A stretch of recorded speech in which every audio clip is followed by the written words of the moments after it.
So I didn't upload a video on Velma last week because I had some technical difficulties getting the video produced properly. So today I'm going to be talking about episodes 3 through 6 of Velma, and I'm going to try and be as quick and concise as possible to get through it. So if you want to sit here and look at my mug rant about Velma's episodes 3 through 6, here we go. There will be spoilers. Episode 3 of Velma finally solidified something that people hated about Velma in the first two episodes, and that she's a very unlikable character. It landed right when the episode started, and the reveal that the serial killer is still on the loose. It made me realize that Velma had left Fred rotting in prison despite knowing that he isn't the serial killer that's been murdering people. And on top of that, knowing that Fred is innocent and letting the serial killer run around without trying to do anything just makes her significantly more unlikable as a person. Now, the A-plot of episode 3 involves Velma and Daphne having a conflict with each other during a self-defense tournament because all of the girls in Crystal Cove Crystal Cove High School are forced to take a self-defense course because the serial killer is on the loose. And the two of them are at odds with each other because their emotions are running wild due to the fact that they made out with each other at the end of the last episode, episode 2 being the last episode from what I'm talking about now, and they didn't really know where to go forward from there. There were a couple of funny things. I like the montage sequence where the girls are beating the crap out of each other in a very violent way in the tournament. I like the concept of the idea that the defense lessons that they're being taught is go limp and let whatever happen, implying that victims should just let whatever happen to them. I did find that funny that these were the lessons they were being taught. And I did like the concept of a gun being the prize for winning the tournament. The B-plot of this episode is about Norville becoming a prison therapist because he learns from his dad that being a therapist means you just wear a cardigan and people just spill their guts out to you. So I thought that was pretty funny. That was a really good joke that I did enjoy. Now, what made me realize I didn't like Velma even more in this episode beyond my own just like personal aha moment at the beginning was that in this episode, Velma steals Daphne's diary because Velma makes an assumption that Daphne wouldn't want to go out with her because Daphne believes that she's too popular to date someone like Velma. So Velma reads Daphne's diary and outs the fact that she has to go to therapy to the entire school, expecting a typical old-style teen movie thing where you tell something embarrassing about someone and then everyone in the school finds it funny and makes fun of that person. But I like the fact that this show subverted that expectation and everyone in the school kind of backlashed at Velma for outing the fact that Daphne had to go to therapy. I thought that was really good. I really enjoyed that because I don't like the character of Velma, so when people hate on her, it makes me feel happy. And more or less, that's really all there is to episode 3. There isn't really anything more that happens in it, so let's move on to episode 4.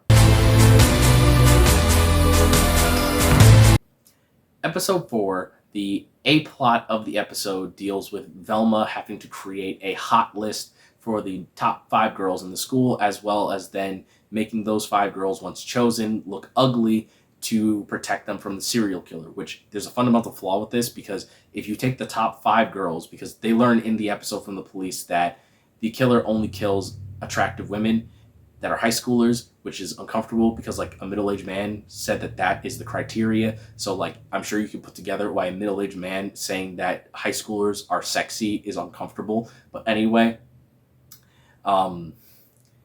Velma has to make them look ugly, and it's supposed to teach a lesson throughout the course of the episode that you can't judge a book by its cover. Whether someone likes to dress up and look pretty, or whether someone likes to dress down and focus on their intelligence, or even someone that's both, you know, you can do whatever you want and just be self-confident in who you are. That's the message this episode's supposed to teach Velma. But Velma, despite learning lessons somewhat, I guess, throughout the course of many episodes, she doesn't learn anything and change as a character. She still acts the same way she did at the beginning of the first episode, which, backtracking really quick, because I forgot to mention this in episode 3, Velma does go to apologize to Daphne for outing the fact that she goes to therapy in the episode, and Velma does the worst apology ever. Like, in the apology, she tries to get Daphne to apologize for stopping hanging out with her after her mom died, and it's just like, it's really stupid, I don't like it, and it's supposed to push this narrative that, like, you know, they rekindled their friendship, but they still have the hots for each other, and I just don't think it really works. So back to where I left off in episode 4.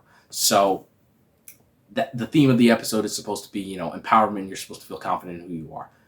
This whole arc of this episode reminded me of an old episode of Danny Phantom that did it way better. And I would have to rank episode 4 of Velma at the top specifically because I went back and watched this episode of Danny Phantom because I wanted to talk about it as a parallel to it in this video. And the episode I'm talking about is the season 2 episode Beauty Marked. In that episode, Danny Fenton is chosen to be a judge for a beauty pageant that is secretly being run by a ghost to find a princess to marry an evil dragon king ghost inside of the ghost zone. So Danny being the judge, all the girls at the school are fawning over him, trying to coerce him into making them the beauty pageant queen, much like how the girls fawned over Velma and like showed off their sexiness to get put at the top of the list that she was making. So in this episode, Sam disagrees with the whole concept of a beauty pageant, but the episode never portrays that the girls who want to be in the beauty pageant and Sam being independent and not liking being in the beauty pageant are negative things. All of the girls who want to be in the beauty pageant, they're of varying different appearances and styles and ethnicities. They're all very competent and strong characters. Well, when I say strong characters, I don't mean they're all like well developed and everything. I mean like strong in the sense of like, you know, they're like intelligent and competent characters. Competent's a better word than strong, I guess. But they do kick ass in this episode. So like they are strong as well. Anyway, you learn that neither of these two portrayals is bad, as well as the other character who is the princess to the evil Dragon King. She's his younger sister, making her a princess by proxy, and she is very insecure about herself, and she fits kind of the mold in between the rebel Sam and the girls that want to be a princess, because she learns from Sam to stand up for herself because she deserves better. So she has the mentality of a girl like Sam that's like a rebel and independent, but also she has the style and elegance of a princess. So they show a wide spectrum of how girls can be and act, and I really liked the message that it taught you by the end of the episode. So that was really good, and that's what Velma's trying to do in episode 4, but it fails at that miserably, because by the end of the episode, Velma's supposed to learn it. Like, she has one of those moments where like she talks to the girls because she needs their help, and she kind of is like, oh yeah, I learned my lesson, but again, she never really evolves as a character. She still acts the same way she does at the beginning of the first episode, in the most recent episode. So even though she supposedly learned a lesson, she didn't learn anything because she still acts exactly the same. And that's really about it. Like, there's a subplot of Daphne investigating her parents' disappearance with Norville, because Norville is hanging around her because he wants to learn why Velma likes Daphne. That's the only reason he's there. And they have a terrible joke about him never solving a mystery at an amusement park, which, like, haha, Mystery Inc. has solved a mystery at an amusement park before, you know, in the Scooby-Doo things that you like from the past. So, whatever. You know, that's really how it is. And like, the ending sequence to Velma learning her lesson is like, there's an ambulance trying to reach her dad's girlfriend because she's in labor, but she can't because there's a crowd, which, like, the idea that no one would get out of the way for an ambulance is just absolutely ridiculous to me. And it's not in like a positive way where it's like, oh, it's so ridiculous, it's funny. You know, it's ridiculous and like, this is stupid. Like, why is this happening? So the solution is that Velma beats up a bunch of people and the girls do a sexy dance to lure everyone away. It's very dumb. I don't like it. It's a stupid resolution. And again, since Velma doesn't really learn a lesson as a character and grow, it was pointless. That being said, let's get into this week's episodes, 5 and 6. Episode 5 really pissed me off because it is like the height of Velma being a crap person. In this episode, Norville and Gigi finally start dating each other. So Velma is upset that Norville isn't doing everything that she says anymore. She's mad that he's not essentially being her personal lapdog. And Gigi tells Velma, she's like, hey, listen, Norville's a person. He deserves respect. I'm paraphrasing here.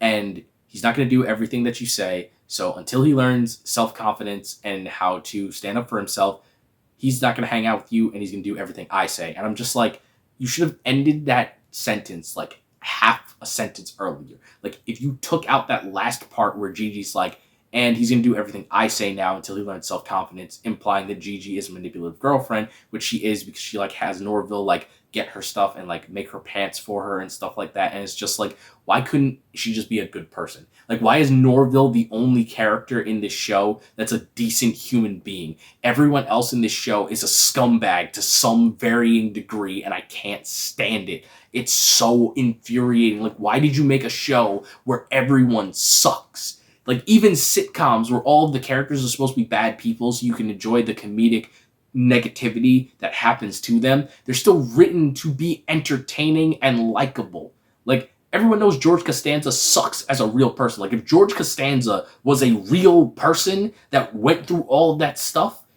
he sucks. But he's still likable and enjoyable, and people would still want to meet him just because of how crazy he is.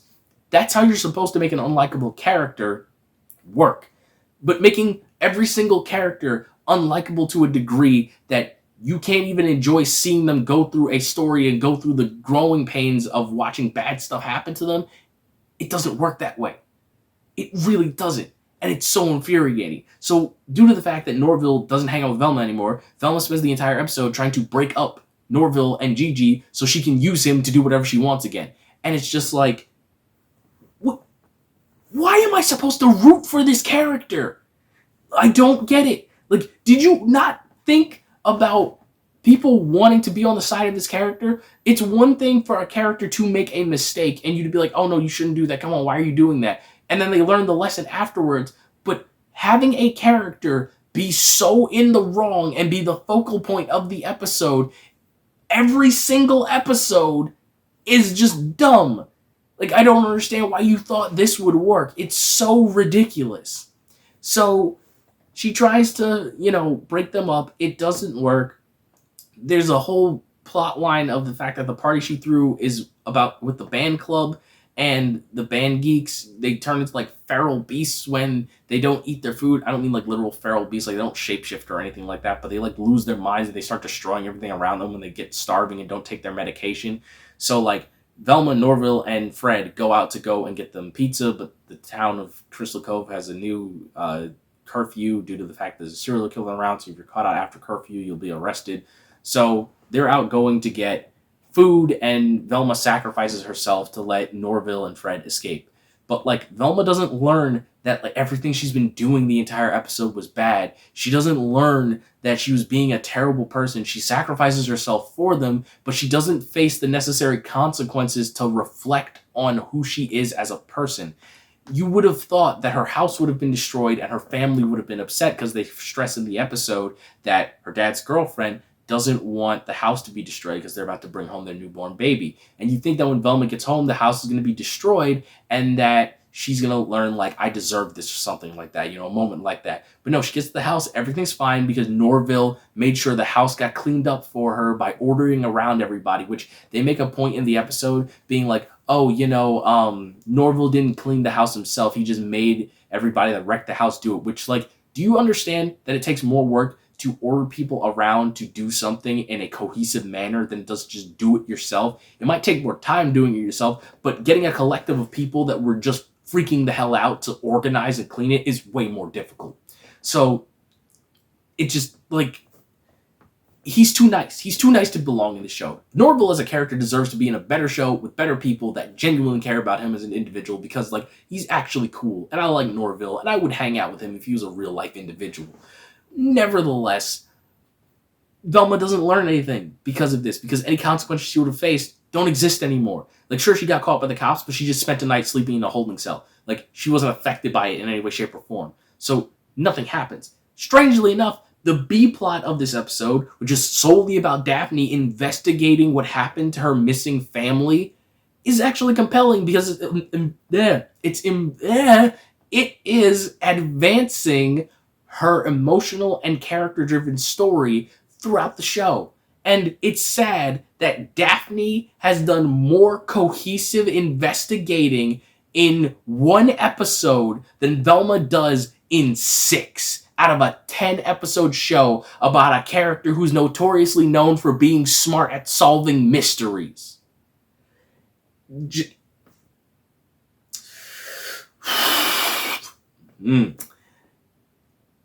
So Daphne actually finds her missing parents by the end of the episode. That's the whole thing that happens. It's very interesting. I do like it. It advances the story. That's really where episode 5 wraps up. Now into episode 6, the last episode to talk about before I wrap up this video. Episode 6 deals with Velma wanting Norville to tell her about his grandmother because she learns that his grandmother is connected to her mother's disappearance. And Fred finally investigates his house and finds out that her mom did go to his house, and there is something there that connects to Norville's grandma and like everything that's going on. It's starting to like tie everything together completely accidentally because it's just a coincidence that Velma came across all of these clues and that the people closest to her are all involved with her mother's disappearance because Velma's a terrible and dumbass detective in this. I don't mean that she's a bad detective. I mean that she is a terrible detective, comma, dumbass. She's both. I just need to make that clear.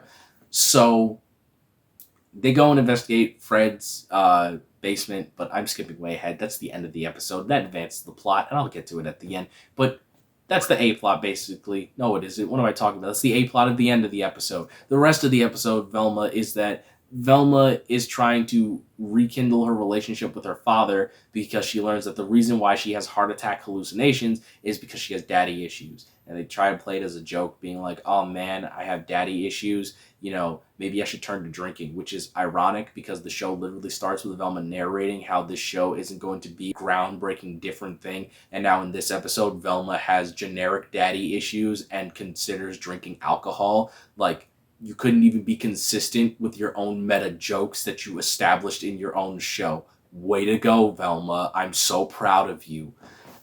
So Velma tries to rekindle a relationship with her father in order to get him to believe that, you know, her mom actually went missing.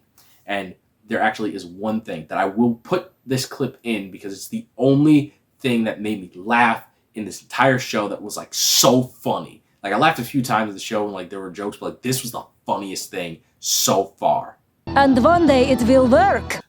Like, why does she just sound like Adam Sandler's Dracula? I don't say blah, blah, blah. It's great. I love it. It was completely unintentional, but I found it very funny. Now, Velma and her dad rekindle their relationship. Everything's better between them, more or less. And finally, that leads into her investigating with Fred. Why did I say everything's better? I'm skipping ahead again. There's like a little in-between section there. Velma gets mad at her dad again. She basically becomes so angry that her hallucinations stop because she stopped caring about her dad's opinion.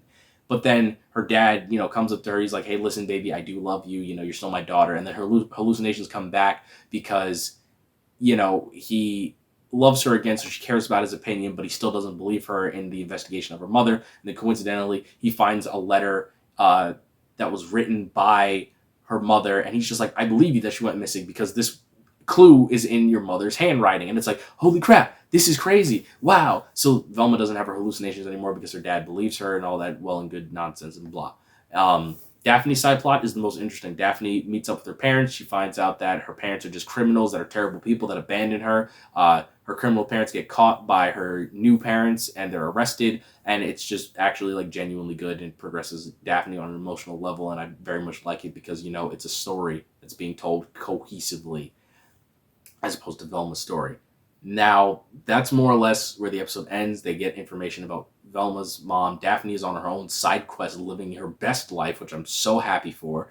But there is something I do need to talk about that scared me deeply about it in regards to Gigi. So the rumor that happened, as I mentioned, well, no, I didn't mention it because I didn't make that video. There was a rumor last week when episode 3 and 4 came out that Gigi was going to be called Scooby, and that's how they were going to bring Scooby-Doo into the show, that it was going to be the character of Gigi and that her and Norville were going to fall in love. And that's what it was going to be. They changed Scooby from a dog to a woman. Now, in episode 6, they introduce that there is a project called Scooby with an I, like the rumors said happened, and it's a project about extracting the brain from someone's body and putting it into a different body. Now, given the context of the rumors and the revelation of this project, it made me very nervous because my mind went to a very dark place when I learned about this, that what if Gigi goes through Project Scooby somehow, gets her mind put inside of the dog Scooby-Doo, and that's how they introduce Scooby-Doo as a character. That Gigi would then start being called Scooby, as in the name of the project, and the reason why Scooby can speak English is because Gigi was a human formerly, but given the fact that she's now in a dog body, she can't exactly speak normally, which is why she probably have the Scooby-Doo accent and everything. Like, that's where my mind went when I saw that, just thinking about the rumors that were brought up. So I hope that I'm wrong. I don't want this show to prove me right, because if it does, then it's just like,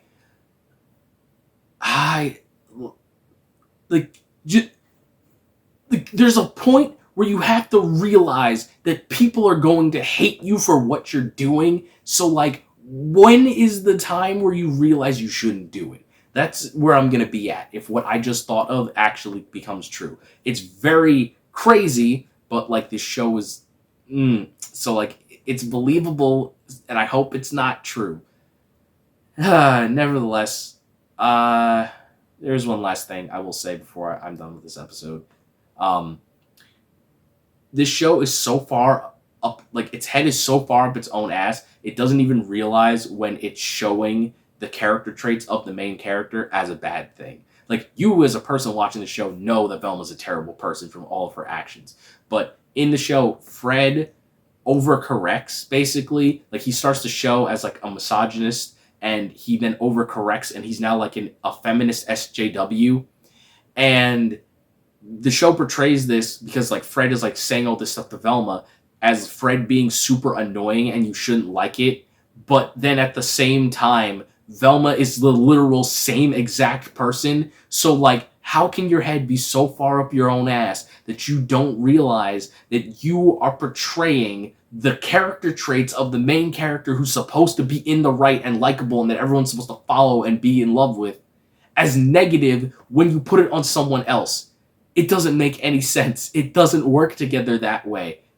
Like, that would be the equivalent if, like, you saw Hitler and you're like, oh man, Hitler's bad. But then you saw the KKK and you were like, oh man, the KKK is great. Like, they're both doing the same terrible thing.